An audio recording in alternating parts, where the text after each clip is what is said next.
English literature, a treasure of Western civilization. As part of our classical English literature and Latin seminar, we're wanting to look at the great classics. A study of great classics of English literature is absolutely essential for a true education. The English classics have played a key role in teaching individual virtue and laying foundations for Western civilization.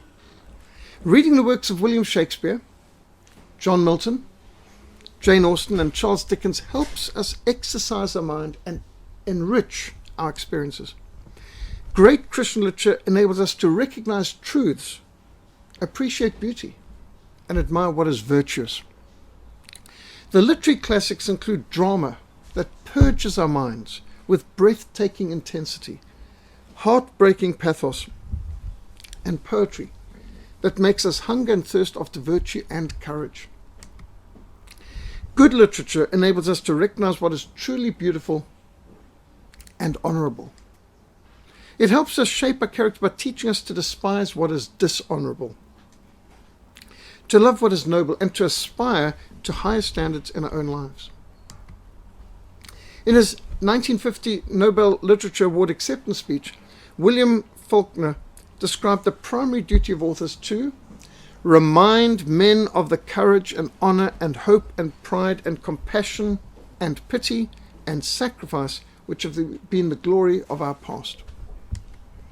The study of great works of literature have always been considered foundational in education. Well, they always have been until maybe now with secular humanists, but certainly Christians still regard studying great works of literature as foundational. Unfortunately, like every other aspect of Western Christian civilization, English literature is under relentless assault today. In all too many universities, so-called English professors seem to be teaching almost anything and everything except classic English literature. Many who have enrolled in English class at university have found themselves studying Marxist political and economic theory, an investigation of pornography through the ages, I kid you not, the gender theories of Freud, Latin culture, what's that got to do with English? Feminist theories, deconstructionism, lesbianism, misogyny, tirades against racism, sexism, colonialism, homophobia, and a bewildering array of other radical postmodern political agendas, and it's impossible to even keep up, especially with the number of genders they're coming out with now. This has led to an increasing public demand for shallow, superficial, sensational, vile, violent, debased, and disgusting content. Never judge a book by its movie. There are some great books that have been wrecked by disgusting movies. Just take the modern version of Ben-Hur, which is so disgusting it doesn't even deserve mention, except for the fact that they have totally ripped the heart and life and soul and gutted the movie of anything that was in the book, really. You can't judge books by its movie. And of course, what has happened to family time, discussing around the table? What has happened to fellowship with friends? How can you sit in an art gallery and look at your blasted, cursed, damned cell phone? Albert Einstein said, "I fear that the day that technology surpasses human interaction, the world will have a generation of idiots." And we have a generation of idiots who can elect somebody like Barack Hussein Obama twice and ANC candidates 6 times. How on earth can anyone be stupid enough to elect them once? You know, that's stupidity, but to do it 6 times, that is criminal. And we have never had such a shallow, superficial, ignorant, imbecilic, brainless generation probably in the history of the world. Many politically correct professors in English departments so despise and fear Western civilization that those who enroll to learn more of English literature are likely to find themselves assailed with bankrupt ideologies than to be exposed to any of the greatest literature in Western civilization. Sad to say, but the English department, on average, is the worst department in any given university, in any secular university worldwide, which is tragic. Now, I know that because my daughter Andrea wanted to study English literature, and did we have to struggle to find a university where she could study English literature instead of feminism, racism, gender confusion, and all kinds of misogyny, communism, and Freud's psychology, and all kinds of debased ideas. Instead of subjecting oneself to anti-Christian indoctrination in so-called English departments of secular universities, students would immeasurably enrich their experience and their education by boycotting the English departments and going directly to works of Charles Dickens and Jane Austen and John Milton and William Shakespeare and John Bunyan, William Wordsworth, Evelyn Waugh, William Blake, George or Geoffrey Chaucer, Thomas Mallory, George Orwell, C.S. Lewis, and other greats of English literature. Well, praise God, in my schooling in Rhodesia, many of these were our set work books. That's what we studied. We actually had real books. English literature teaches appreciation for military valor, chastity and integrity, self-criticism and the Christian faith at the very heart of English literature. And just think of War and Peace by Tolstoy, Great Expectations by Dickens, Wuthering Heights by the Bronte sisters, Sense and Sensibility, wow, by Jane Austen, Jane Eyre, Pride and Prejudice, Oliver Twist by Dickens. I mean, these are some serious stepping stones to intelligent education. Beauty and ugliness in our characters are exposed, along with the capacities for good and evil of the human mind and heart. Skill is admired, achievement is extolled, and the disastrous consequence of laziness, cowardice, and foolish choices are exposed. There are an infinite variety of wonderful life-transforming lessons to be learned from English literature. William Shakespeare's plays have a universal appeal because of his intuitive understanding of human nature. Shakespeare's plays reflect the world as it is. Shakespeare evidences a comprehensive, accurate, and deep perception of the nature of things, especially human nature. Shakespeare's plays are delightful, breathtaking, real, and natural. He gives us characters who show us more about what human beings really are. When you see a Shakespeare play, you recognize the characters.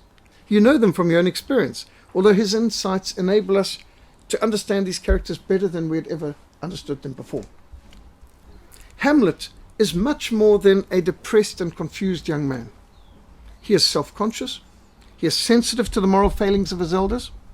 He is keenly aware of the implications of everybody's actions, but totally unwilling to shoulder the responsibilities and to gain control over events. Hamlet was one of our set work books at school, saw the play as well, very well presented, and several films since. Richard III, and now I'm not talking about the real Richard III, but the Richard III of Shakespeare, because there's reason to believe that he was doing a bit of propaganda for the opponent of Richard III.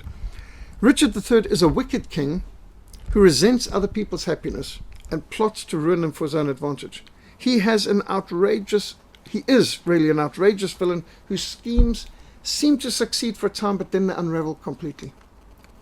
Shakespeare's plays enable us to understand human nature, human history, and the things that human beings think about in a clearer way than any of the playwrights has succeeded in doing, which is why we're still reading him hundreds of years later. Shakespeare's characters look at things from many different angles. They do not merely consider the issues, they define the issues. His plays are full of famous speeches which focus on the heart of an issue. Take death. Each play explores a major issue. For example, Hamlet considers death from every angle.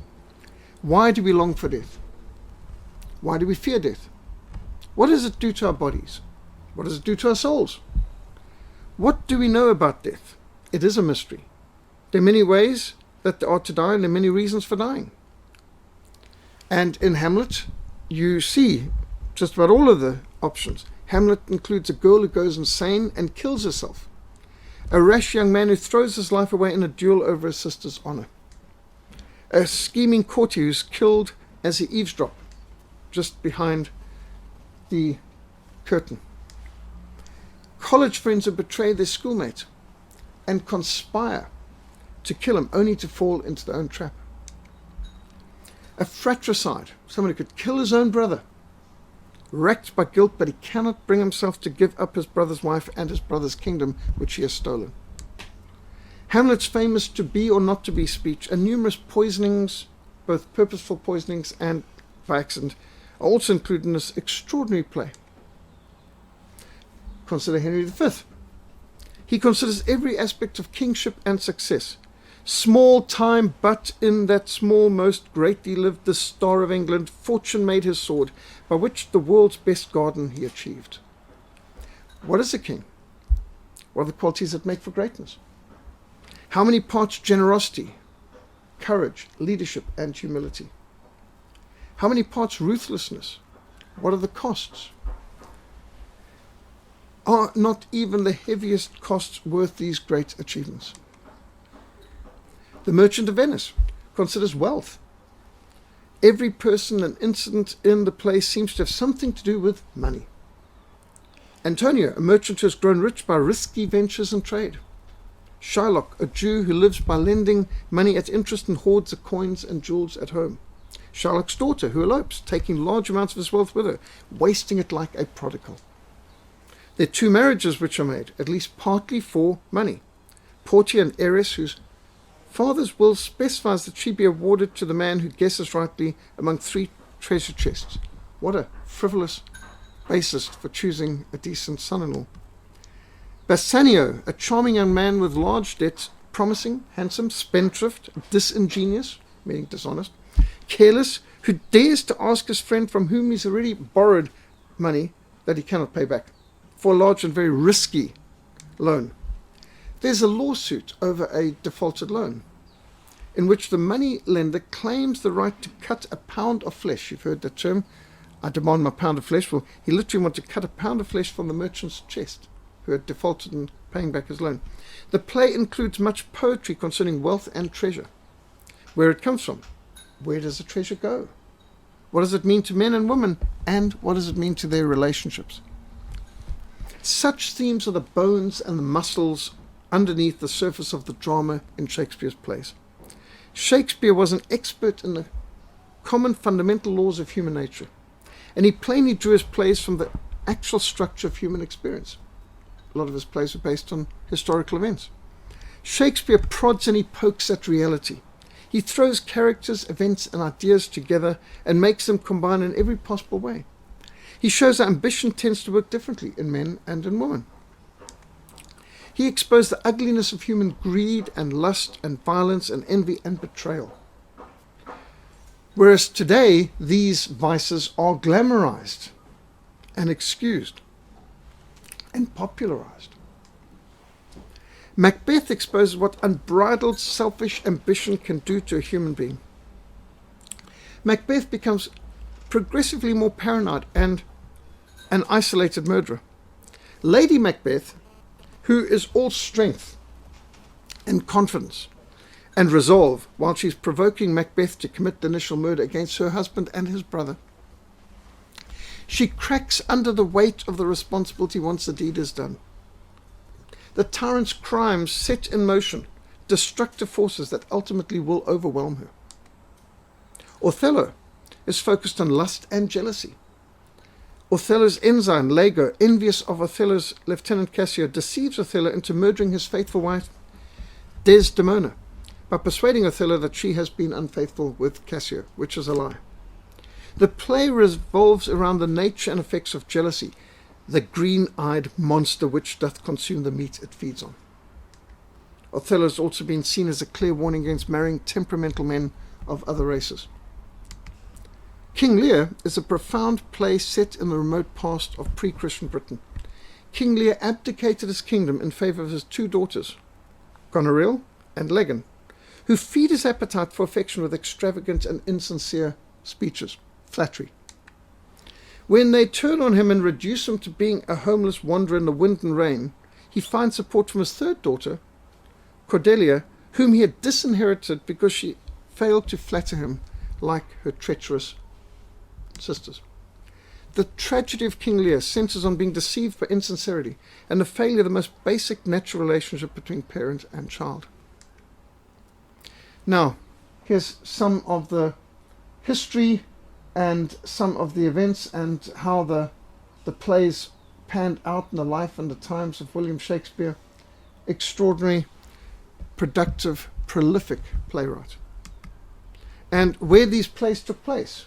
For example, Othello in the Byzantine Empire, and of course Taming of the Shrew in Italy, and Romeo and Juliet also in Italy, and all the way to Richard III, of course, in England, and Hamlet in Denmark, and so Antony and Alexandria. So how he spanned the globe. His plays were opportunities for people to learn about the cultures and history of distant lands all over Europe, and some into Asia even, and even Africa.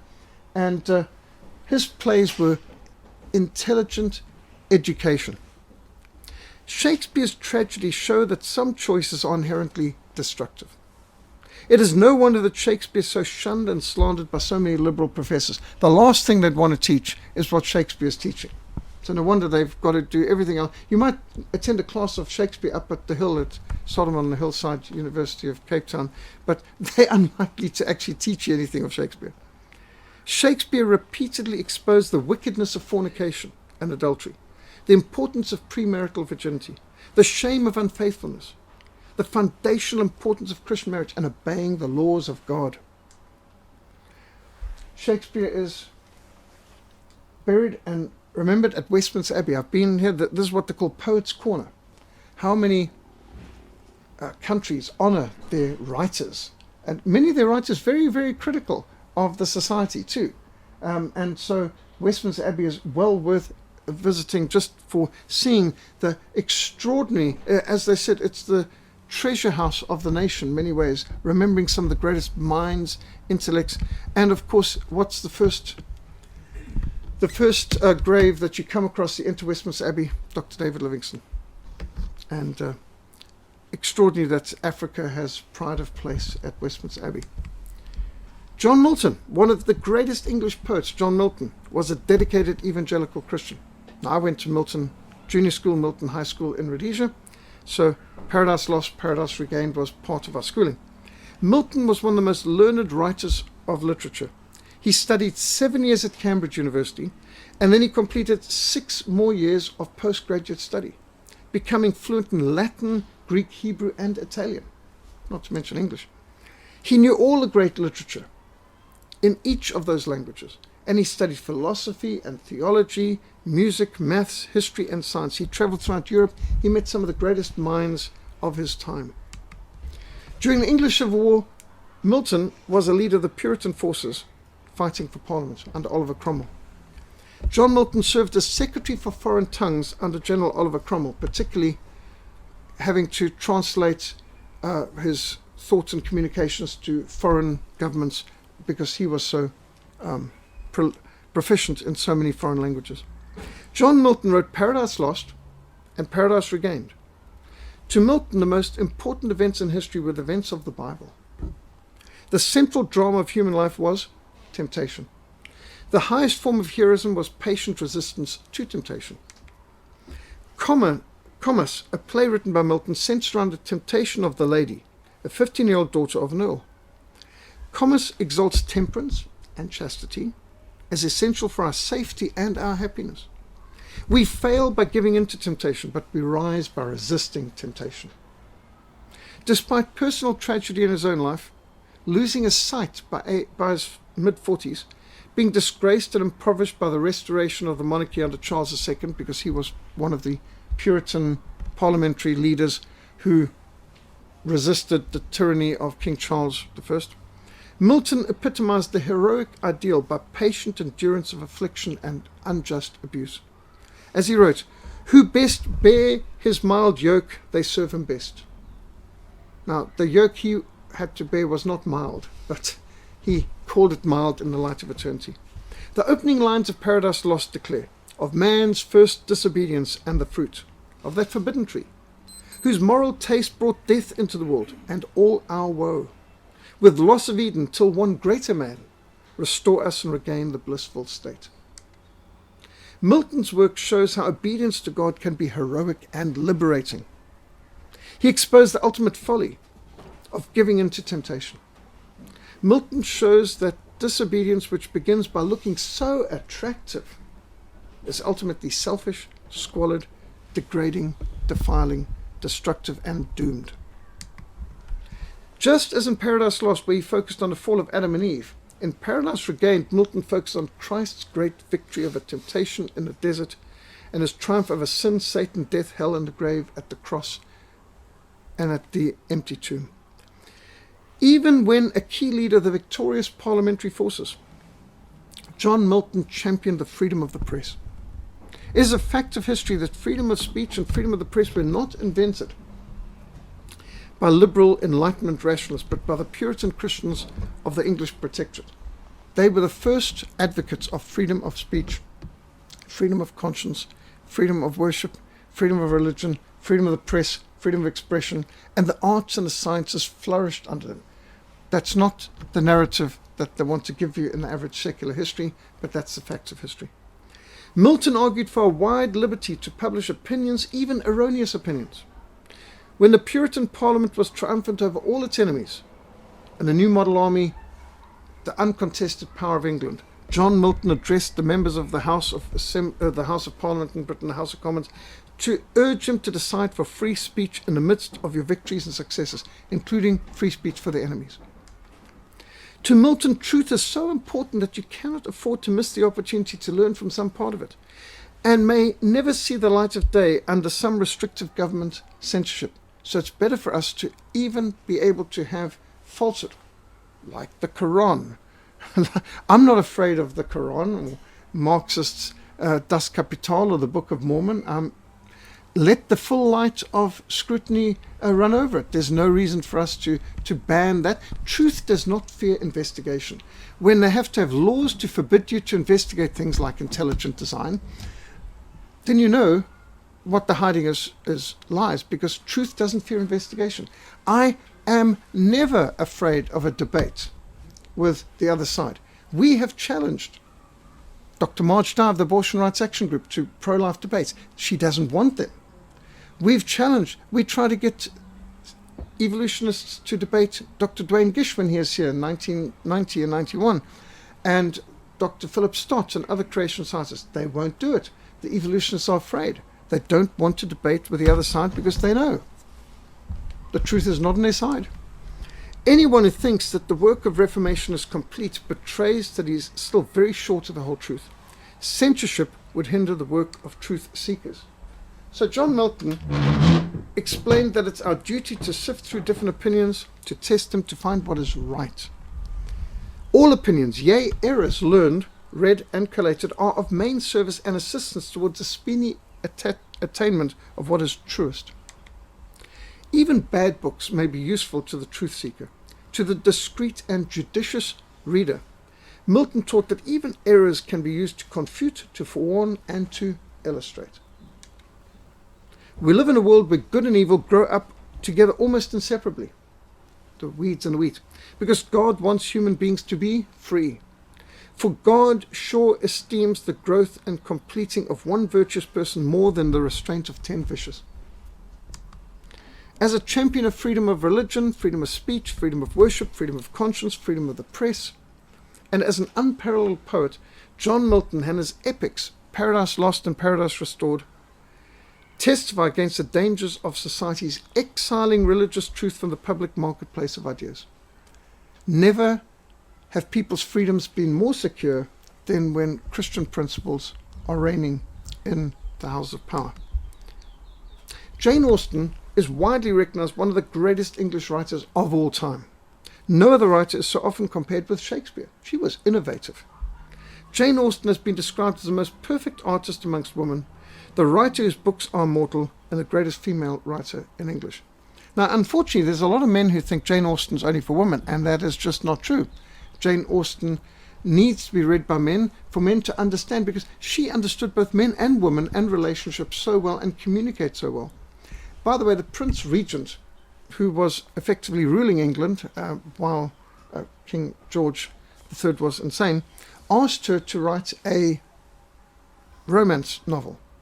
And she refused, the Prince Regent of England, saying that no, she could not copy other people's styles, and she would not be able to, and she put a very funny response, basically taking the mickey out of herself too, that she would not want to inflict on others her attempting to follow other people's styles, and that the only way she can write is is the way that she does. She's not going to adopt some other style.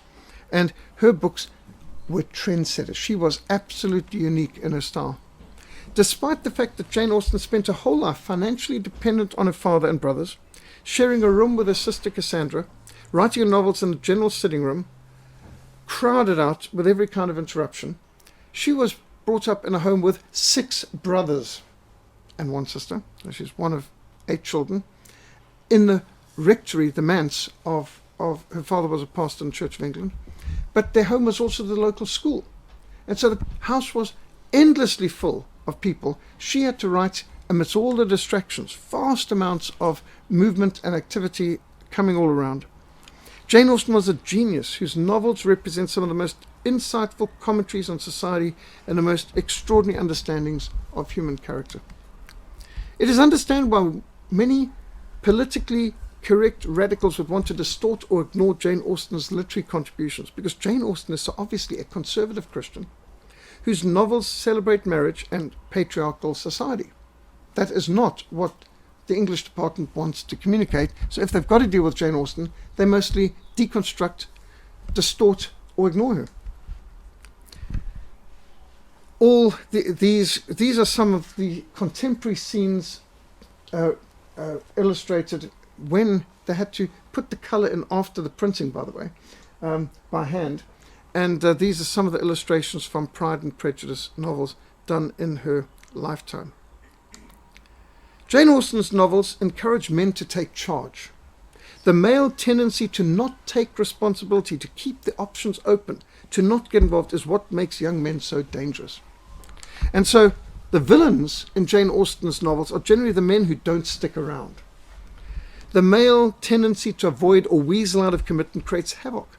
Desertion from duty leads to disaster. Now, this isn't what the feminists want. The feminists want the men to desert from their duty and get out of here and get lost. As one feminist said, putting a man on the moon was a good start. We need to put all the men on the moon and then turn off the oxygen. And the average feminist idea is that, women need men like a fish needs a bicycle. And those are the average kind of quotes that you'd get from feminists. So they don't like Jane Austen because she wants men to take charge, to take responsibility, to do their duty.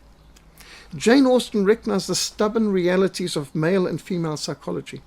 She takes her religion very seriously, and she finds it completely natural that men and women should occupy gender-specific roles. She accepted that human misery is caused not by traditional societal rules and structures, but by individual sin and dereliction of duty. Now, she lived during tumultuous times. She was born at the time that the American War of Independence was starting. She was born in 1775. She lived through the French and Napoleonic Wars. She experienced the absolute turmoil of Britain going through the 25 years Napoleonic Wars, lived all through it. And yet she doesn't refer to it directly, but more obliquely. And she lived through the Battle of Waterloo time and all this. Her brothers served in the Royal Navy and Army. Her brothers were involved in these wars, in Napoleonic Wars on Europe.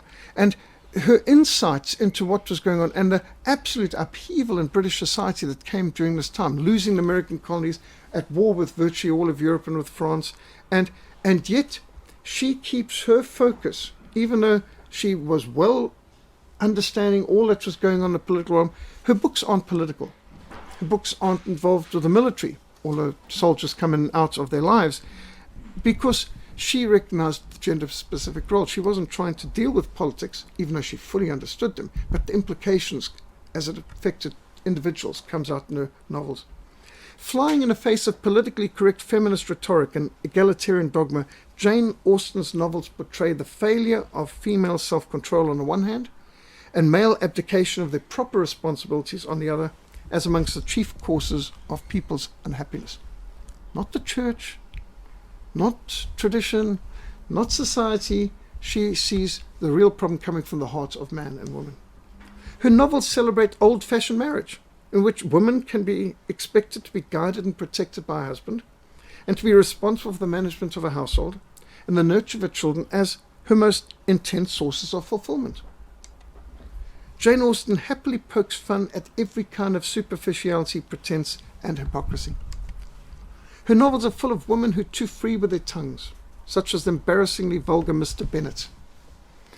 In Pride and Prejudice, Mrs. Bennet's gossip about her eldest daughter's success with a rich young man determines that man's friend to get his friend out of the neighborhood and to break her daughter's heart.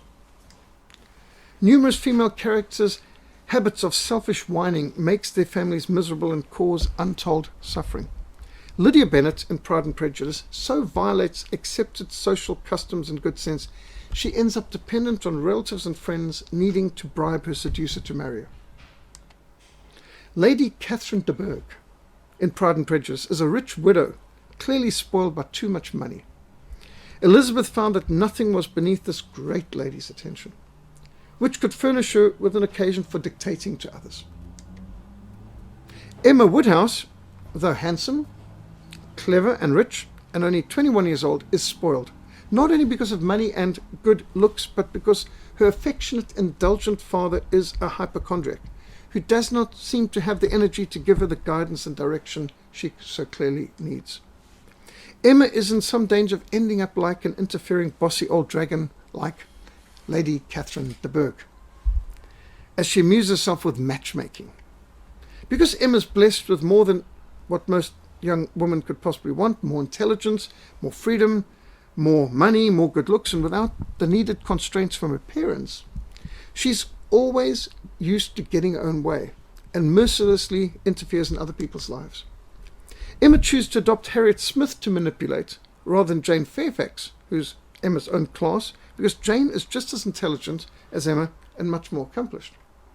Jane reminds Emma of her own few faults, whereas Harriet gives Emma endless opportunities to indulge herself in condescension and advice and to bask in Harriet's uncritical gratitude.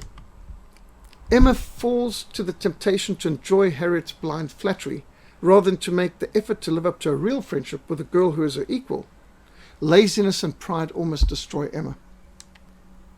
Now, there are many spoiled men in Jane Austen's novels too. These men are not the feminist villains of those who attempt to dominate women. Jane Austen's male villains are those who shirk their responsibility, who do not involve themselves and fail to take charge. Mr. Elton humiliates Harriet Smith in public in order to please his vulgar new bride. John Dashwood allows his selfish wife to persuade him to break his promise to his dying father to take care of his sisters, which he thereafter fails to do. Mr. Bennet in Pride and Prejudice fails to be an effective father.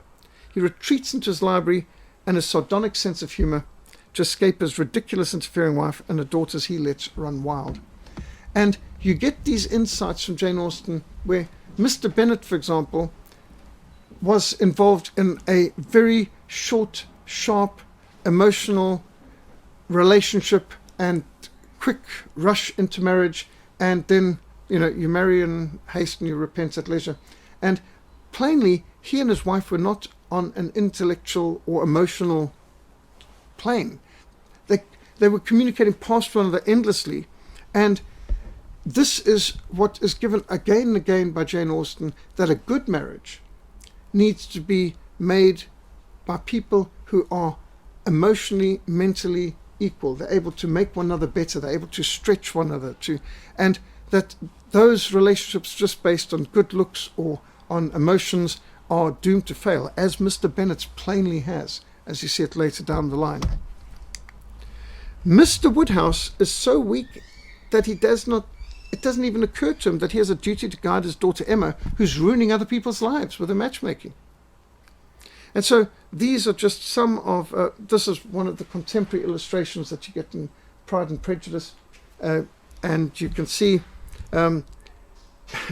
this is the case of Elizabeth challenging Mr. Darcy and really turning down his proposal in the most insulting way possible.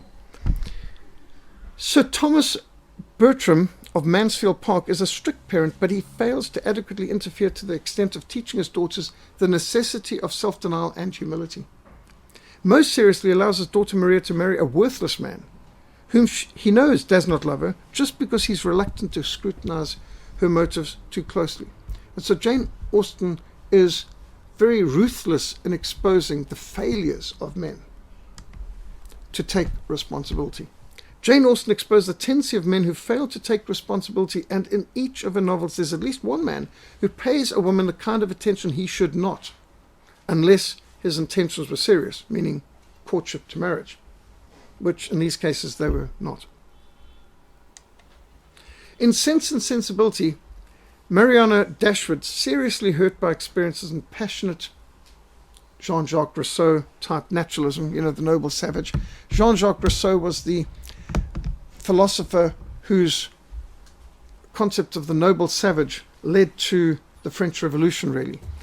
Jean-Jacques Rousseau had 23 children, if it serves me right, none of which he took responsibility for, each of which he put in his poorhouse, none of which lived to adulthood.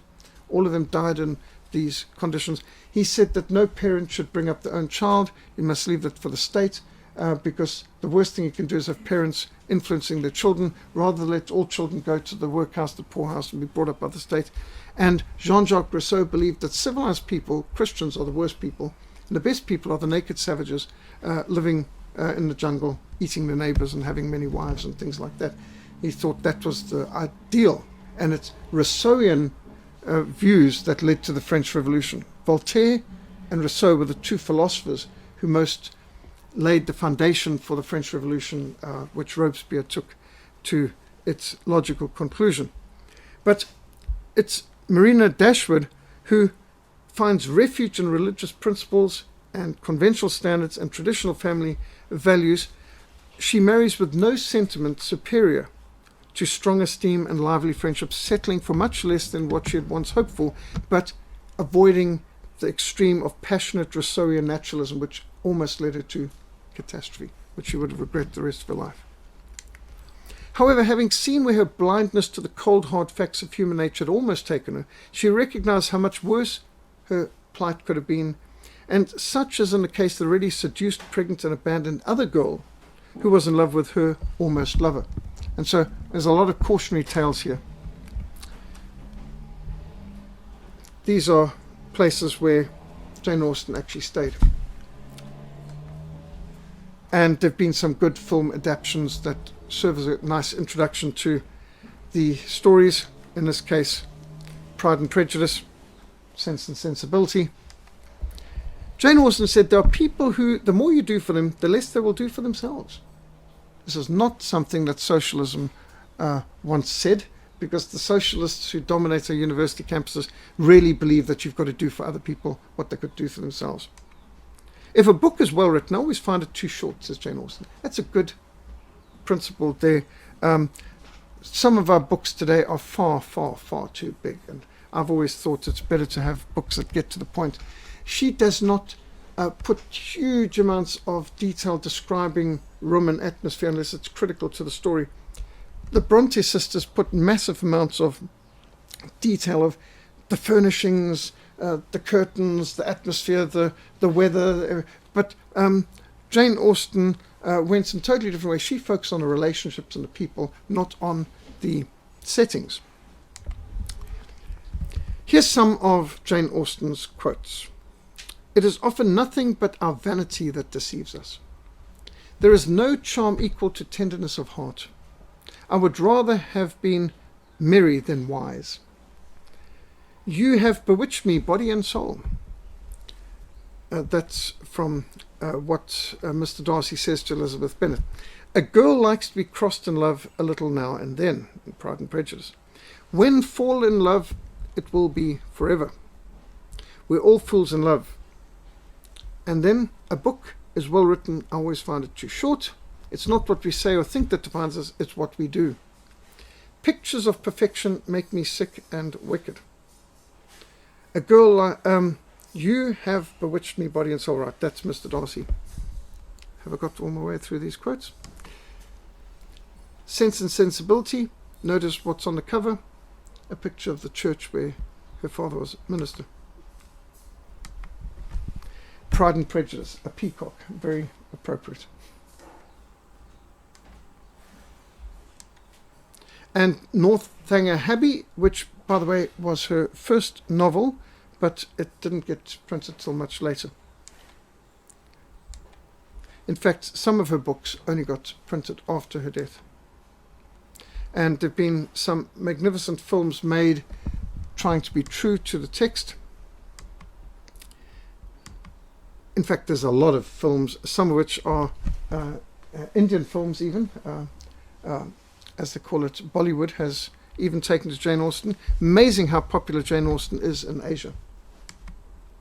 And just to show how people change, you can see how from the BBC production Lizzie Bennet, through to modern ones, is a bit of a change. Mr. Darcy, and here's Jane Bennet, the sister, how they changed. And again, you've got here Bingley and Lydia Bennet. So you can see the tendency in films today, how they're changing the characters dramatically from the historically appropriate to what we can only call anachronistic. There's BBC normally produces some pretty good historically accurate films on these great novelists. You may wonder why these books endlessly get reproduced in film. Well, bear in mind, because of copyright, if you get a historic book, you don't have to pay for copyright fees, which you would for a more recent thing. And so that's why you'll get so many different variations on some of these classics. Steventon Parsonage, where she grew up, which was also the local school, with 6 brothers and a sister. The church where her father was the parson. In fact, he had 2 congregations. There was another one not too far away that he had to care for too. This is the house where she spent a lot of the latter part of her life, which is now a museum. It's Jane Austen Museum. You can go and visit, and they've got every kind of Jane Austen paraphernalia there. Jane Austen's novels have been honoured in postage stamps in Britain. Her 6 main novels. And her ancestry, her father's the Reverend George Austen, her mother was Cassandra, her sister was Cassandra. You can see her brothers, and Jane was the 7th of 8 children. Her family tree, so to speak. Now, what you might find absolutely amazing is Kate Middleton is related to Jane Austen. So the lady who's destined to be the next Queen of England is actually a relation of Jane Austen. The Victorian reaction to the excesses of Romanticism were also seen in the writings of Alfred Tennyson, Robert Browning, Matthew Arnold, George Meredith, Gerard Hopkins, the Bronte sisters, Wuthering Heights and Jane Eyre, George Eliot, and Charles Dickens. Charles Dickens was a crusading social reformer. He reformed against the debtor's prison, the workhouse, and other abuses in Victorian society. However, as an astute observer of human nature, Charles Dickens exposed the faults typical of liberal thinking too. Just some of his novels and characters, he must have created some of the most memorable characters in English literature, like an Oliver Twist and Fagin. In fact, the very term Fagin is now used because of his novels to describe an adult who abuses children for criminal purposes. Charles Dickens' monumental A Tale of Two Cities about the French Revolution not only exposed the decadence of pre-revolution France in the monarchy, but it was such a devastating expose on revolutionary ideology that on the 200th anniversary of the French Revolution, Prime Minister Margaret Thatcher presented the French President Francois Mitterrand with a copy of A Tale of Two Cities. Charles Dickens' novels illustrate the unintended consequence of liberal actions. Every set of choices set in motion a complex chain of events that no one could have foreseen, let alone control. Good and evil deeds have long shadows. The ultimate effects of our actions are determined more by the intrinsic characters of the acts themselves than by our motivation at time. To say, well, I didn't mean, but my intention was, that's irrelevant. Choices are good or bad, unrelated to your motives. Your motives might have been good, but as the Bible says, that the tender compassions of the wicked are cruel. Deeds of greed and cruelty have devastating consequences. The end does not justify the means. It is never right to do evil, so that good may come of it. In his Hard Times novel, Dickens not only depicts the conditions of the factory workers, but he exposed the destructiveness of radical modern experiments in education as well. In Dickens's Bleak House, Mrs. Jellyby loves the Africans so much she neglects her own family, even persecuting her own children in pursuit of a high and compassionate ideals for strangers that her children say, "I wish I could be black, then maybe my mother would love me." Typical socialist mentality of these people who love strangers far away but don't care for those right nearby them. Her children become casualties of the revolutionary era in which large projects for the betterment of the human race crowd out traditional personal individual responsibilities and absolute moral standards. This is Liberals 101. The betterment of the human race ideals, even though it always works out worse, is somehow justifying of why they can be so personally cruel to the people actually responsible for. Bleak House, David Copperfield, which some people see David Copperfield as something of an autobiography of Charles Dickens, although he never spoke about his traumatic childhood. So we only knew about that years after he died, because when his biography came out 6 or 8 years later, because he never admitted where he had gotten his inspiration from so many of these tragic insights into the workhouse and into the debtor's prison and so on. Little Dorrit is another masterpiece, often ignored, but a great book. And Bleak House too. There's whole collections of Charles Dickens films that have been put together by BBC.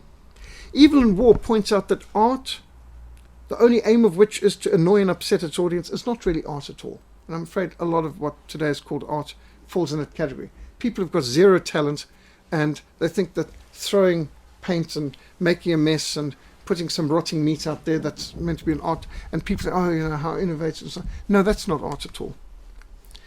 Without faith, civilization crumbles.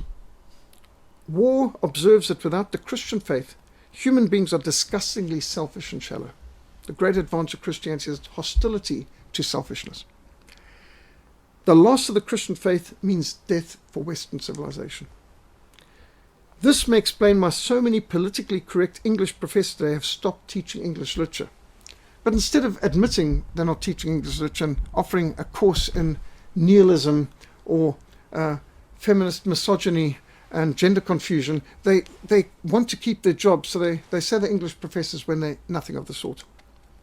Those who are able to see beyond the shadows and the lies of the culture will never be understood, let alone believed by the masses. And that's why modern English professors like to ignore Charles Dickens, William Shakespeare, Jane Austen. Finally, brethren, whatever things are true, whatever things are noble, whatever things are just, whatever things are pure, whatever things are lovely, whatever things are of good report, if there's any virtue and if there's anything praiseworthy, meditate on such things. So, any questions, any comments, complaints or criticisms?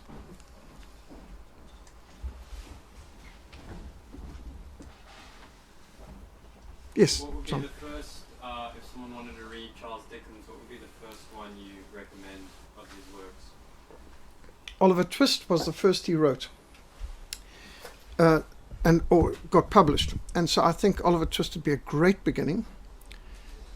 I would then say, because that gives an insight to the criminal underclass, that was one of the results of urbanization, industrialization. It was in the Victorian era that Britain moved from being mostly rural to mostly urban, and London grew to be the biggest city in the world at that time. And the industrialization brought with it a huge amount of criminalization of the inner city. Oliver Twist is great, but A Tale of Two Cities is my personal favorite because of how he really characterized the contrast between the French Revolution and the Great Evangelical Awakening, between Paris in the grip of humanism and London in the grip of Christianity. It's a novel of contrast. That's great.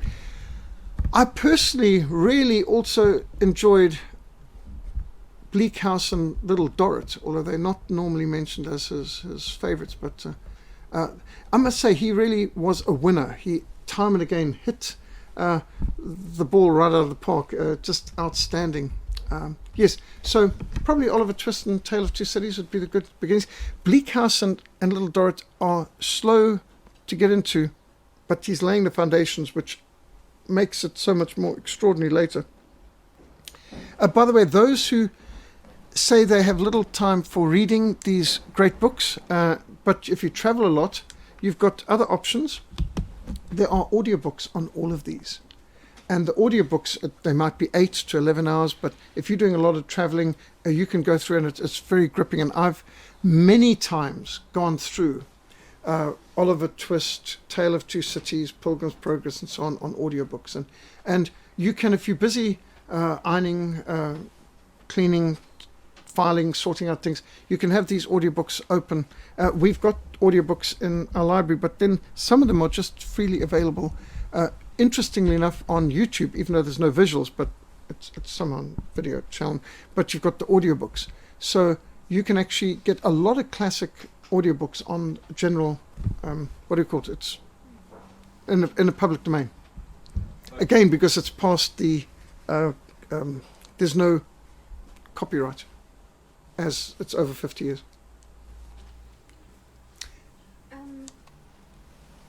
Dickens would have been before Wesley and Whitfield. No. Dickens lived in the 1800s, Okay. whereas Wesley and Whitfield in the 1700s. But what he was documenting in his Tale of Two Cities is the effects of Wesley and Whitfield's revivals and evangelism in England, how that affected London so differently that, as many historians have said, without Wesley and Whitfield and the Great Evangelical Awakening in England, Britain would have gone through a French Revolution itself, or something like the French Revolution.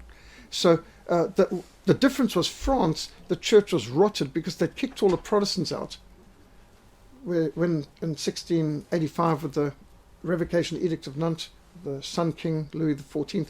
And so some of the very best, 250,000 of some of the best people of France were forced out of the country. And France, the church rotted, the Catholic Church more and more corrupted, and in come the Rousseaus and the Voltaires, and the secular humanism had taken full control of France. And at the same time as that, Britain was going through this great evangelical awakening with the phenomenal evangelistic works of Whitfield and Wesley, and Charles Wesley's hymns, and so what a contrast. So he experienced the tail end and the fruit of it, and he documented that in his book. So no, he was firmly rooted in the 19th century, and of course Jane Austen came first. Jane Austen was born in the 18th century. In fact, she lived most of her life in the 18th century, and she lived her first 25 years actually in the same house, in the rectory. She only lived 42 years, so most of her life she spent actually in her father's house in the rectory. You can see how it comes through with all her novels too, her understanding of the pastorate and people, counselling, all of that. An age recommendation for, do you have one? Your daughter was reading Shakespeare at 9 or 10. That's pretty unusual, yes. Yeah, right. But like I kept certain like Dickinson from my daughter because I was afraid of exposing her to certain ideas. The ugly side of life, yes. Right, and but not the Bible. I mean, there's some crazy things in the Bible, Yes. of course, but it's the Bible, you know. So, what would you say for a homeschooling mom? When is it appropriate to introduce Yes. these anytime? Is that what you're saying? Well, Jane Austen certainly warning people, and she does it with such restraint. She does not. She's plainly a very cultured individual, so she never revels in or exposes unseemly things. But some things are more implied. So I think she's always age appropriate. I don't think Jane Austen is a problem at all. Charles Dickens did have a certain amount of wanting to shock people about the reality of what was going on in the crimes and so on. But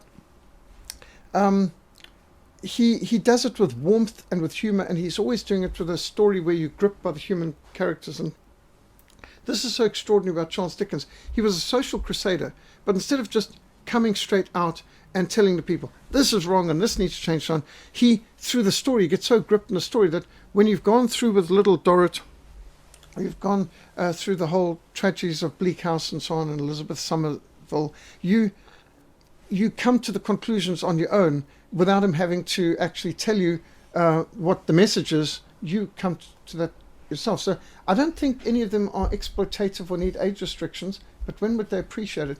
You do get, of course, some simplified, abbreviated Dickens books like Oliver Twist designed for children, which are slimmed down. They've taken a lot of the gritty crime out and so on. So yes, I'd say certainly by the time they're 10, they should be getting into Austen Dickens. Shakespeare, I would normally think a lot longer. I would never have thought. I didn't introduce my daughter to Shakespeare. She got into that herself. I thought that was, not something that a 9 or 10-year-old would be interested in. But she grew up in a library, so she somehow really got attracted to Shakespeare. You can ask Andrea some of those questions too when she gets here.